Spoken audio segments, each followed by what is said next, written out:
Good morning, students. Today we will learn principles of art appreciation. आज हम visual arts के fundamental aspects को समझेंगे. Art is not just about creating something visually appealing. It is about evoking emotions, conveying messages, and engaging the viewer's mind. Art केवल अगर हम painting बनाते हैं तो ये नहीं है कि वो केवल हम उसको सुंदर ही बनाएं, वो हमारे इमोशंस को छुए, हमें कोई खास मैसेज दे और देखने वाले जो व्यूअर्स हैं उनके माइंड पे भी असर डाले. Through out history artist have followed certain principles to ensure their work is impactful, aesthetically pleasing and thought provoking. शुरू से ही जब से हिस्ट्री स्टार्ट हुई है, आर्ट की हिस्ट्री स्टार्ट हुई है, तो जो आर्टिस्ट हैं वो बहुत सारे प्रिंसिपल्स जो हैं उनको वो अंडरस्टैंड कर रहे हैं और उनको फॉलो कर रहे हैं ताकि उनका जो आर्ट है वो लोगों पे असर डाले, उसको आर्ट को खूबसूरत बनाए और उसमें कुछ हमें थॉट्स नज़र आए.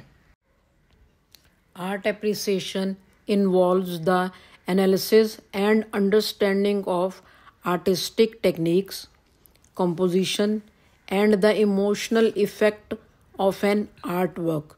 स्टूडेंट्स, आर्ट एप्रिसिएशन से पहले हम आर्ट वर्क को पहले उसको एनालिसिस करते हैं, उसको समझते हैं, उनमें जो टेक्निक्स लगाई गई हैं उनको भी समझते हैं, उनमें उस पेंटिंग की कंपोजिशन को देखते हैं और जो इमोशनल इफ़ेक्ट लोगों के ऊपर आर्ट वर्क का पड़ता है उसको भी समझते हैं. Some paintings with accurate drawings and fine colours may not appeal the viewers, leading to a lack of appreciation. बच्चों, कुछ पेंटिंग्स ऐसी होती हैं जिनमें एक्यूरेट ड्राइंग होती है, बिल्कुल ठीक ड्राइंग होती है, कलर्स भी बहुत अच्छे लगाए जाते हैं, पर वो पेंटिंग्स व्यूअर्स देखने वाले को अपील नहीं करती क्योंकि उसमें इसीलिए हम उनको अप्रिशिएट नहीं कर सकते क्योंकि उनमें प्रिंसिपल्स ज़्यादा इन्वॉल्व नहीं होते. This often in discourage artist. ये जो चीज़ें हैं आर्टिस्ट को बहुत ज़्यादा डिस्करेज कर देती हैं. But understanding Y certain art works attract more attention than others helps improve artistic expressions. पर कई बार होता है बहुत सारे आर्ट वर्क व्यूअर्स को बहुत ज़्यादा अट्रैक्ट करते हैं और वो उनके आर्टिस्ट के एक्सप्रेशन को लोगों तक पहुंचाते हैं. Art critics and experts evaluate artwork based on several principles. जो हमारे critics, art critics और experts हैं वो बेटा इन जो हमारा आर्ट वर्क है वो प्रिंसिपल के बेस्ड रख के ही उन चीज़ों को एवेलुएट करते हैं that guide the visual and emotional experience of the audience.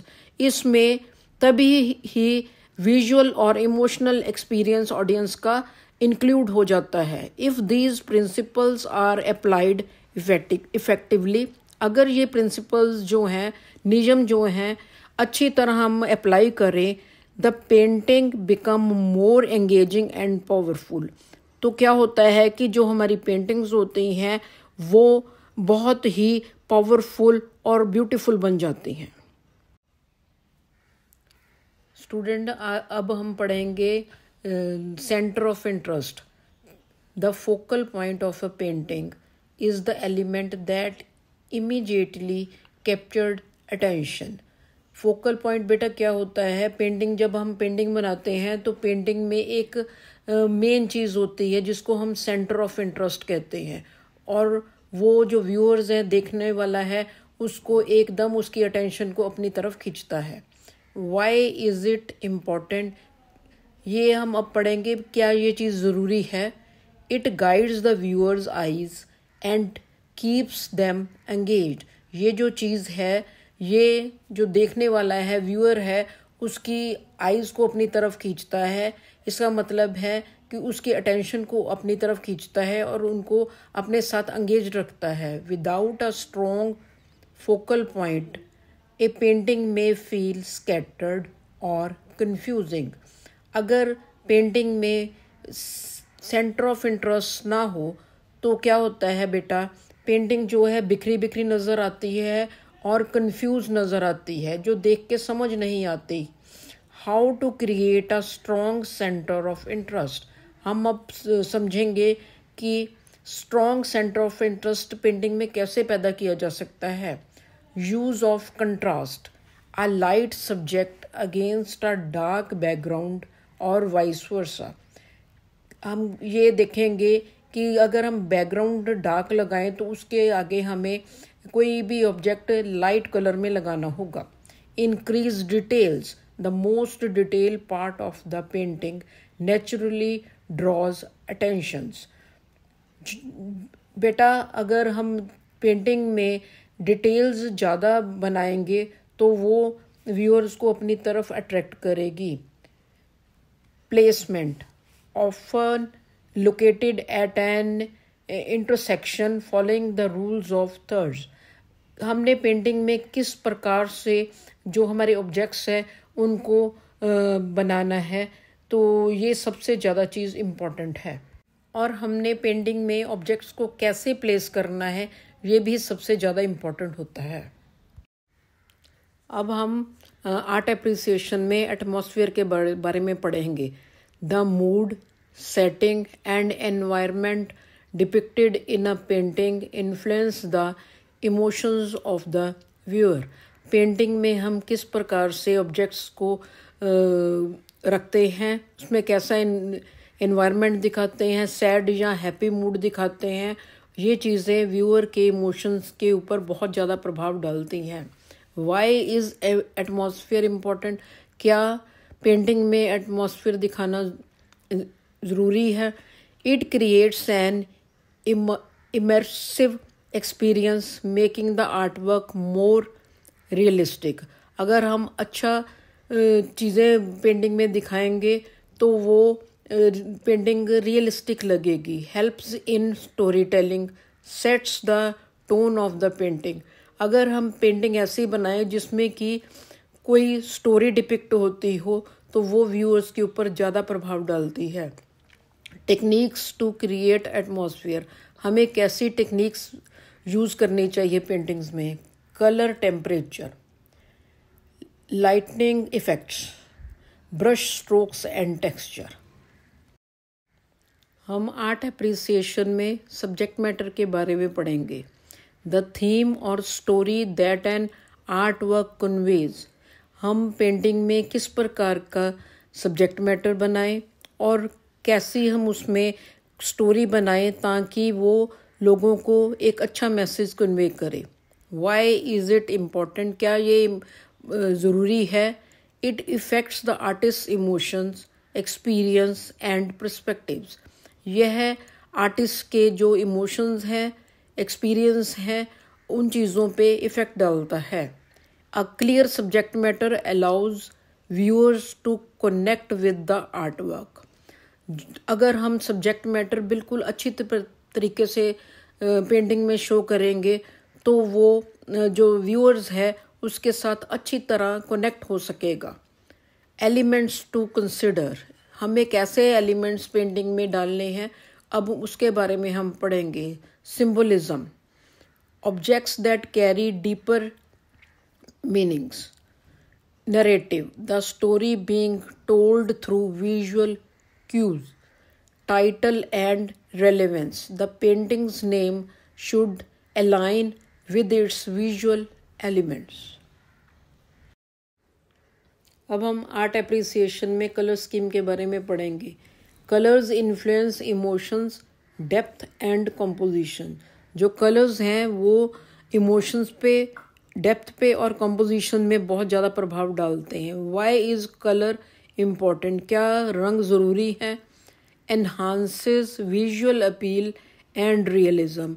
ये पेंटिंग को देखने के लिए और उसको अच्छा बनाने के लिए बहुत मदद करता है। Creates mood, red for passion, blue for calm, yellow for energy. Colour techniques used in painting, painting में किस प्रकार की टेक्निक्स यूज़ की गई हैं इसके बारे में पढ़ेंगे। Monochromatic, variations of one colour for harmony, complementary colors, contrasting colors, for example red and green, create visual impact. Analogous colors, colors close together on the color wheel for a smooth transition. Art appreciation में अब line के बारे में हम study करेंगे। Line define shapes, movement and structure in painting. Lines जो हैं वो शेप्स को दिखाती हैं, गति को दिखाती हैं और इसमें कैसा स्ट्रक्चर बनाना है, क्या क्या हमने पेंटिंग में बनाना है वो दिखाती हैं। Types of lines and their effects, lines कितने प्रकार की होती हैं और उनका क्या इफ़ेक्ट पड़ता है इसके बारे में हम पढ़ेंगे। Curved lines, softness, grace, movement. Jagged line, tension, aggression, instability. Diagonal lines, energy and action. Horizontal lines, calmness and stability. Art appreciation में अब हम फॉर्म के बारे में पढ़ेंगे। Creating a sense of realism. Types of form in art, art में कितने type की फॉर्म्स हैं उसके बारे में हम स्टडी करेंगे। ज्योमेट्रिकल फॉर्म्स, ज्योमेट्रिकल फॉर्म्स क्या होती हैं? Defined shapes such as cubes, spheres, pyramids and cylinders. Organic forms, free flowing and irregular shapes, ऐसी शेप्स जो खुद ब खुद बनती रहती हैं, like those found in nature, clouds, trees, waves etcetera. Why is form important? क्या फॉर्म्स इम्पॉर्टेंट हैं पेंटिंग में? Helps in rendering realistic structure and figures, ये सही तरीके से स्ट्रक्चर और फिगर्स बनाने के लिए बहुत ज़रूरी होती हैं। मेक्स आर्टवर्क मोर इम्प्रेसिव, ये आर्टवर्क को बहुत ज़्यादा इम्प्रेसिव दिखाने में काम करता है। By creating the illusion of depth. Without form painting may appear flat and lifeless, बिना फॉर्म के पेंटिंग बिल्कुल फ्लैट और बेजान लगती हैं। Techniques to achieve form, form में किस प्रकार की टेक्निक्स यूज़ की जाती हैं? Shading and highlights, light and shadow define volume. Perspective drawing, lines converge to create depth. Overlapping objects, closer objects appear larger, distance object appear smaller. Art appreciation में हम composition के बारे में पढ़ेंगे। Composition, the blueprint of a great art work.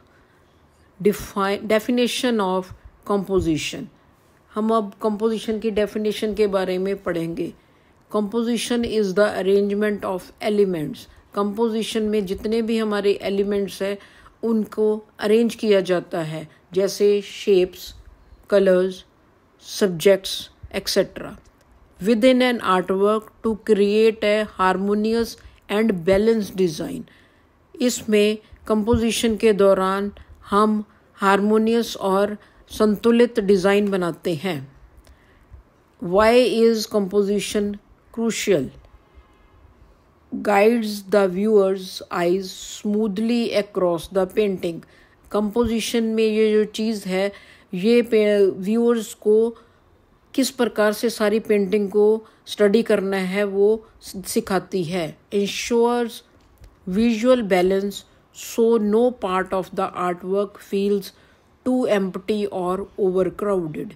इसमें ये बताया जाता है कि अगर हम चीज़ों को अच्छी तरह से बैलेंस करेंगे तो कोई भी पार्ट ज़्यादा खाली और ज़्यादा ओवरक्राउडेड नहीं लगेगा। Helps in creating a strong visual impact and engagement. Common compositional techniques, rules of thirds, L-shaped composition, Z-shaped composition and golden ratio compositions.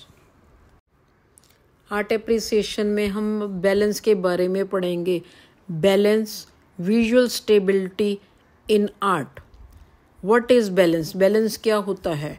Balance refers to the distribution of visual weight in a painting. Painting में objects को किस प्रकार से रखना है ताकि सारी painting में बैलेंस दिखाई दे. इसका मतलब है संतुलन दिखाई दे.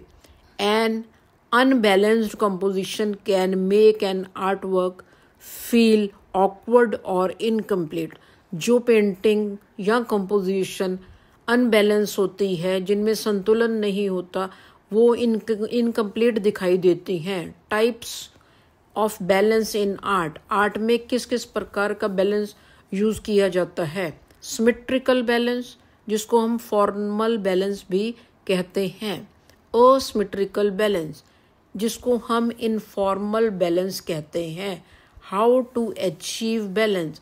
हम बैलेंस को किस प्रकार से पेंटिंग में दिखा सकते हैं? Use contrasting size and colours to maintain harmony. Painting में बड़ी छोटी चीज़ें और ऑपोजिट कलर्स दिखा के हम बैलेंस क्रिएट कर सकते हैं. Arrange elements so no part of painting feel too empty. हम पेंटिंग में बैलेंस दिखाने के लिए अच्छी तरह से ऑब्जेक्ट्स को प्लेस करते हैं ताकि कोई भी पार्ट खाली दिखाई ना दे. Balance light and dark areas to create depth. Balance में जो लाइट एंड डार्क एरियाज होते हैं उनके साथ हम डेप्थ क्रिएट कर सकते हैं. आर्ट एप्रिसिएशन में हम रिदम के बारे में बात करेंगे. रिदम का मतलब होता है एक चीज़ को बार बार बनाना. Repetition of elements. The visual beat of an art work. Definition of rhythm in art. Art में रिदम का क्या डेफिनेशन होता है, इसके बारे में हम पढ़ेंगे. Rhythm is the repetition of elements, lines, shapes, colors to create a sense of movement. Rhythm क्या होता है? रिदम में हम जो भी एलिमेंट्स हैं, लाइंस हैं, शेप्स हैं या कलर्स हैं, उनको बार बार रिपीट करते हैं ताकि उससे मूवमेंट, गति दिखाई दे. Similar to rhythm in music. इसी प्रकार म्यूज़िक में भी रिदम यूज़ किया जाता है. It helps maintain flow and engagement. इससे पेंटिंग या म्यूज़िक में एक फ्लो दिखाई देता है. Why is rhythm important. क्या पेंटिंग या म्यूज़िक में रिदम इम्पोर्टेंट है? Gives life and energy to a painting. यह पेंटिंग को जिंदगी और पावर देता है. prevents monotony by keeping the eye engaged. Types of rhythm. Rhythm के कितने टाइप्स हैं? Regular rhythm, identical repetition like patterns on fabric. Identical repetition क्या होता है? हम एक मोटिफ बनाकर उसको कपड़े या शीट पे बार बार बनाते हैं. Flowing rhythm. फ्लोइंग रिदम क्या है? Organic wavy movement often seeing in nature inspired art. जैसे हम एक ट्री को देखते हैं, उसमें पेड़ में लीव्स बार बार बने होते हैं, ये फ्लोइंग रिदम है. Progressive rhythm. Gradual changes in size और colour creating transformation. Art appreciation में अब हम हार्मनी के बारे में पढ़ेंगे. Harmony creating a unified look. What is harmony in art? Art में हार्मनी क्या होती है? Harmony is the combination of elements, colors, shapes, textures in a way that they complement each other. Harmony में colours, shapes और texture को कैसे combination किया जाता है, कैसे मिक्स करके बनाया जाता है पेंटिंग में, इसके बारे में हम पढ़ रहे हैं. It creates a sense of unity within the painting.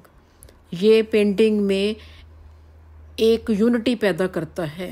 Y is harmony important? Painting में हारमोनी कितनी इम्पॉर्टेंट होती है? Ensures that no elements feels out of place.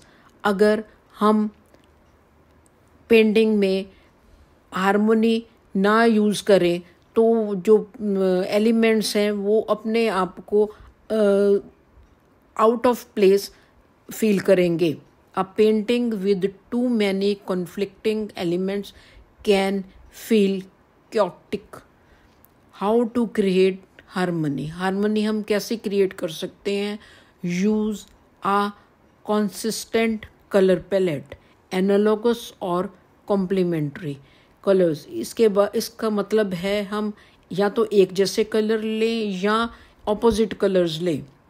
Keep repetition and pattern with in a theme.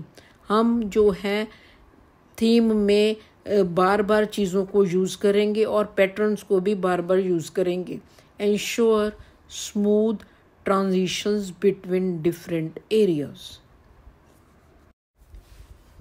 Art appreciation में हम अब perspective के बारे में बात करेंगे. Perspective, the art of creating depth. Painting में गहराई मतलब डेप्थ कैसे दिखाई जाती है, ये पर्सपेक्टिव के अंडर आता है. Definition of perspective. पर्सपेक्टिव की क्या डेफिनेशन है, इसके बारे में हम पढ़ेंगे. Perspective is a technique used to create the illusion of depth in a 2-dimensional space. Painting में एक प्लेन शीट पे डेप्थ को दिखाना ही पर्सपेक्टिव है. Types of perspective.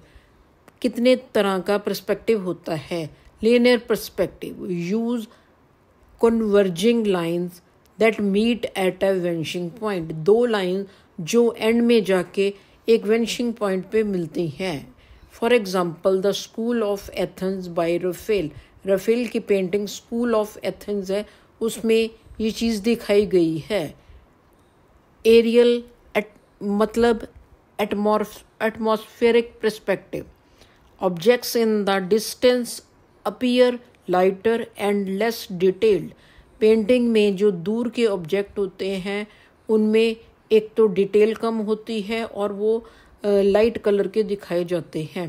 For example Mona Lisa painting में the background fades softly creating depth. Mona Lisa की painting में जो बैकग्राउंड है उसको लाइट कलर्स में दिखाया गया है क्योंकि उसमें डेप्थ क्रिएट करनी होती है. Why is perspective important? Perspective क्यों इम्पॉर्टेंट है? Make painting look realistic and 3-dimensional. इससे पेंटिंग एक तो रियलिस्टिक लगती है, असली लगती है और इसमें 3-dimensional इफेक्ट आता है.